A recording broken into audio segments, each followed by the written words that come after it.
This idiot called Bill Flowers keeps blocking this.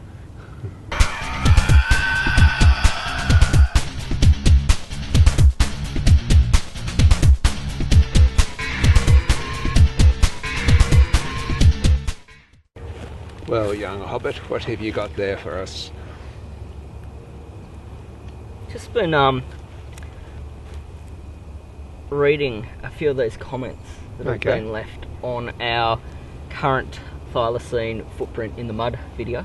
Yep. And it's probably a couple of things that I'd like to address.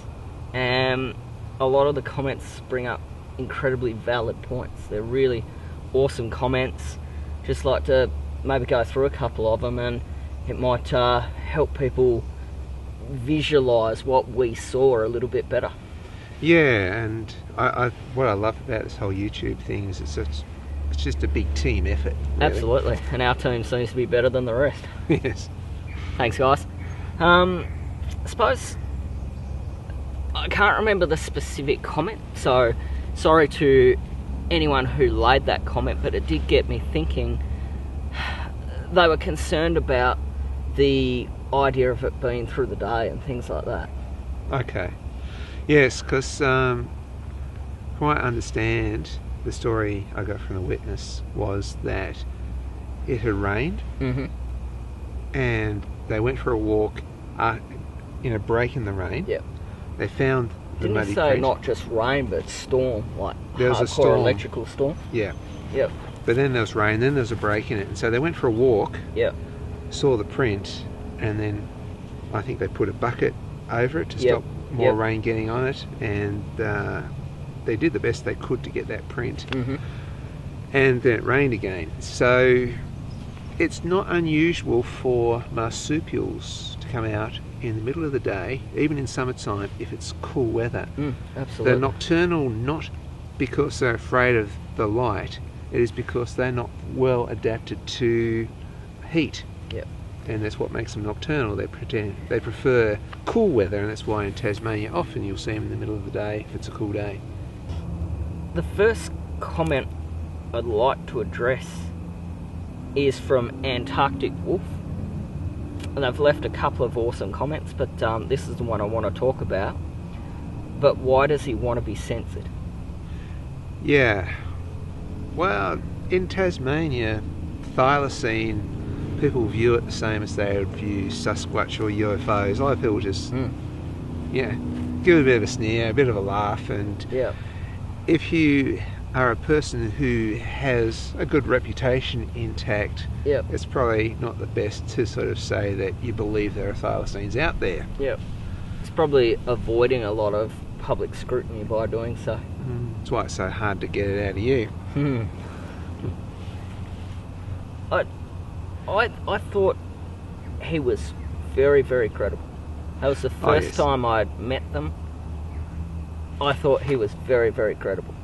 Well, I had met him before, and yeah, he's always been a very credible person to me. Yep. I absolutely believe that this is not a hoax. No. After being there, doing that video, absolutely not a hoax. What it is open to debate, but in my opinion, it's not a hoax. Right. And further to that, WDarag71 was, he just reiterates what you've said there. My guess would be he is a respected community dentist, doesn't want to be held up for potential ridicule. That's a pretty common reason why people don't report these types of things. I'm not sure how many people have pink dental plaster at home, maybe some form of hobbyist. I think it adds to his credibility that he's not seeking attention, and I'd agree with that. Won't confirm or deny that he's a dentist. I just won't say anything about his identity. Okay, Natural 20 Films, another one of our long-term subscribers and friends. Wow, that spacing between prints is really broad. I hope the cameras reveal something interesting, and it's great to hear the story of a print discovery directly from the source. I agree. It was real win. Yes, that's right. Yeah, it's good to be able to get the witnesses Yep. to actually agree to come on and So yeah. the spacing between the prints, there's a lot of comments about this. A couple in particular are awesome, which we'll talk about in a minute. But the bottom line is that the spacing in the print doesn't appear too big, in my opinion. For a running animal, No. for the size of the print, it seemed about right to me. Yep. Yeah. I think one thing that we've possibly got to take into consideration here is what was the gait of a thylacine. Yeah. If a thylacine has the sort of rolling, loping gait of a devil, the print, the sort of footfall and the prints that you'll find will be completely different to if it's a galloping gait or a pacing gait or something like that. So if they run there like a devil, then this one and this one is going to be fairly well spaced out. Yeah. There's also the possibility there may have been prints that could not be seen. Absolutely. So, yeah. Yep.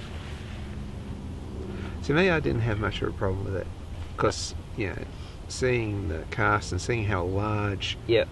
the animal must have been, which also, I think, was a comment about the actual size of the animal, you Yep. know, how big it was. Yep. And what's the largest thylacine on record? Well, the average was about 1.8 nose to tail. And I can't remember where 1.8, what's that in feet?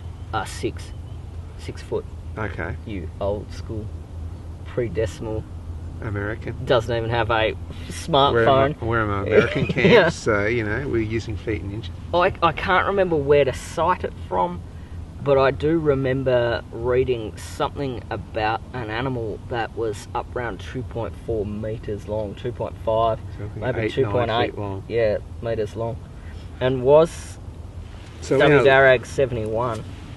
The upper end recorded at 1900, which is substantially larger than his dog Toby. So it is possible that you have a ... So Woz did some pretty awesome sort of analysis with his dogs about spacing.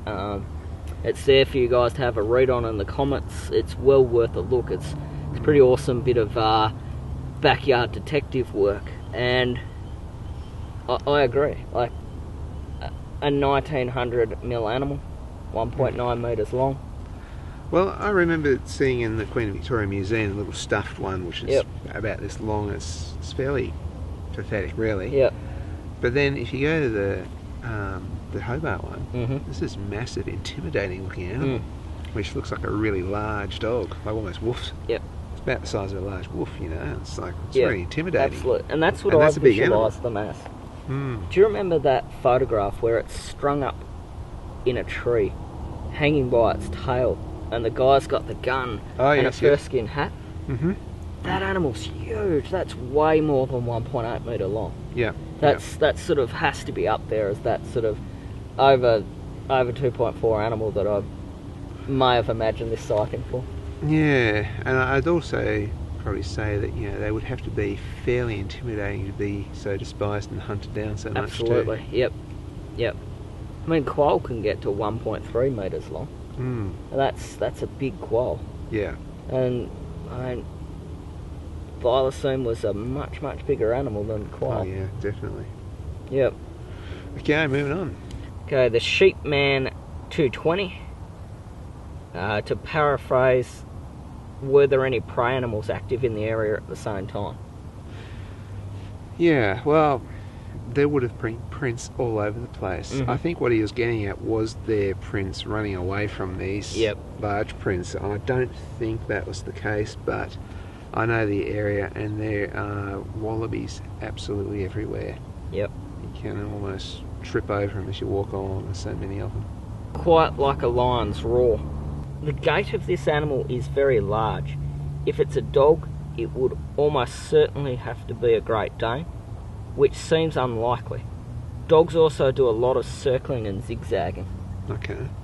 And I remember seeing a comment maybe on the other video, the real short one that we did initially, just to present the print for the first time. Someone spoke about the idea that they're a hunter and they wouldn't take a Great Dane hunting. Okay. They're generally using smaller dogs to hunt. Yeah, right. And marsupials tend to go on a straight line. Yeah, absolutely. Devils follow game trails. Mm. Like, so there wasn't prints just scattered around. It was just the 4 prints. There's nothing to say that there weren't more following that line. Mm. It was running a very direct route. Yeah, it was. It was a nice opening and a clear way that was definitely running in a certain direction. Yeah. When I first heard about it, I was very sceptical because they said there's lots of hunting dogs in the area. Yeah. I thought it's just going to be a dog print. Yep. But then when I saw it, it's like, oh, you know. I must say, when I was past the cast, it didn't do a lot for me. Mm. But when I was shown the picture, different reaction. And a lot of people are making comment sort of reference to in their questions about like the fact that it wasn't that far from the previous print found. Yeah. That we spoke about, that we debated so heavily about. Yeah. I mean, if they estimate that there was only 5,000 thylacine in Tasmania at their peak, that gives them a big range. It's not out of the question at all that an animal the size of what we're talking about 20 kilometres covered or so. those sorts of distances. Devils can cover those sorts of distances. I was going to say, even a devil would cover that much distance. So an animal twice the size, you imagine the range would probably be a lot larger. Yep. Yeah. Absolutely. So, more awesome comments, guys. Great. So next video we'll have a look at what our cameras have picked up. Trail Should cameras. Be fun. Should be awesome. And I think we should maybe have a look at some really big dog paw prints, because until I do, Yep. I don't even want to do a skeptometer on this one. No, me neither. Let's go. Get those cameras. Let's be gutless and not do a skeptometer because I just don't want to do it.